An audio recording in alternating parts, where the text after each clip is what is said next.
हमारी ज़िंदगी का दूसरा नाम ही मुसीबत है। हमारे जीवन में मुसीबतें आती ही रहती हैं। कोई इन मुसीबतों से हार मान लेता है तो कोई इसका डट कर सामना करता है।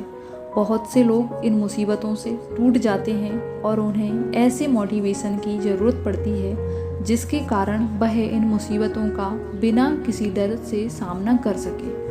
आज हम यहाँ पर मोटिवेशन स्टोरी शेयर कर रहे हैं। इन मोटिवेशन स्टोरी से आपके जीवन में कुछ नया करने का जोश जागेगा। इन मोटिवेशन कहानी से जीवन में बहुत कुछ करने की प्रेरणा मिलेगी। हमने यहाँ पर जो मोटिवेशन कहानी शेयर की है, ये मोटिवेशन स्टोरी है तो छोटी, लेकिन इन छोटी सी कहानियों के पीछे बड़ी सीख छुपी हुई है जिसे हमें अपने जीवन में ज़रूर उतारना चाहिए। तो आइए जानते हैं हमारे जीवन को प्रेरणा से भर देने वाली रियल लाइफ इंस्पिरेशनल स्टोरीज। सब्र का फल मीठा होता है। आपने इस मुहावरे को जरूर सुना होगा। चलिए आज हम इस कहानी से जानते हैं कि इसका मतलब क्या होता है।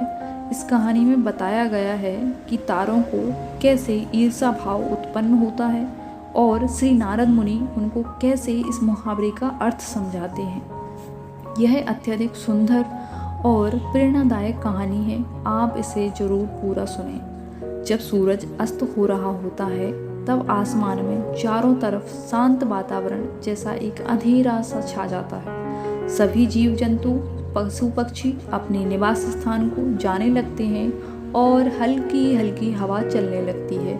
हम जब आसमान की ओर देखते हैं तो सूर्य अस्त हो रहा होता है। तभी आसमान में तारे टिमटिमाने लगते हैं। कुछ तारे अत्यधिक चमकीले होते हैं परंतु कुछ कम चमकीले होते हैं। अधिक चमकीले तारों पर हमारी नज़र जल्दी पहुंचती है परंतु कम चमकीले तारों पर हमारी नज़र बहुत कम ही जाती है।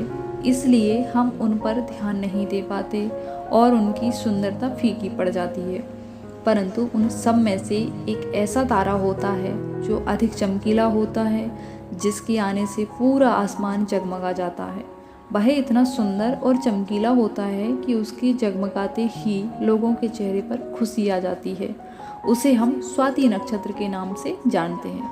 स्वाति नक्षत्र अत्यधिक चमकीला और सुंदर होता है, इसीलिए बाकी के नक्षत्र स्वाति नक्षत्र से ईर्ष्या करते हैं और अपनी इस ईर्ष्या की कथा को श्री नारद मुनि को बताते हैं। नारद मुनि उन सभी तारों को समझाते हुए कहते हैं कि देखो, जो भी सब्र करता है उनकी कीर्ति संसार में होती है और मुझे प्रतीत होता है कि आप लोगों में धैर्य नहीं है, इसलिए आप लोग संध्या काल होते ही तुरंत जगमगाने लगते हैं। लेकिन स्वाति नक्षत्र अत्यधिक समय के बाद आसमान में आता है, तभी उसकी प्रतिस्पर्धा इतनी अधिक होती है।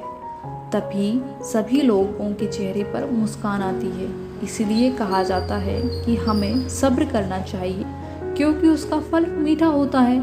यदि तुम देर में आसमान में टिमटिमाते होते तो तुम्हारा भी महत्व होगा और तुम्हें भी लोग अलग अलग नाम से जानेंगे। नारद मुनि द्वारा समझाई गई बात सभी तारों को समझ में आ गई। सब्र का फल मीठा होता है, यह बात हम सब जानते हैं और इसे हम लोगों ने महसूस भी किया है। हम हमेशा अपने कार्य को पूरा करने के बाद उसके परिणाम के इंतजार में उतावले हो जाते हैं और फिर अपने आने वाले कार्य को पूरा करने के लिए उतावले हो जाते हैं, जिससे हमारा आने वाला कार्य बिगड़ जाता है। परंतु हमें ऐसा नहीं करना चाहिए।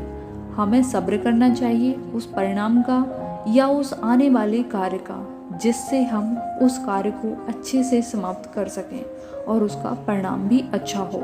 हम जानते हैं जल्दी में लगाया हुआ निशाना हमेशा अपने गोल से बाहर जाता है।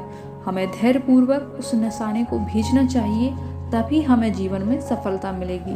हमें किसी भी कार्य को धैर्यपूर्वक करना चाहिए, तभी सफलता के दरवाजे खुलते हैं।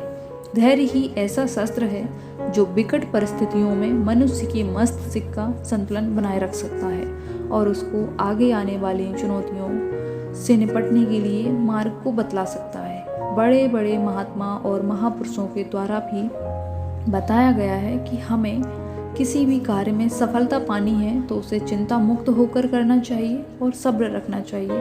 परिणाम की सफलता अवश्य मिलेगी। नमस्कार।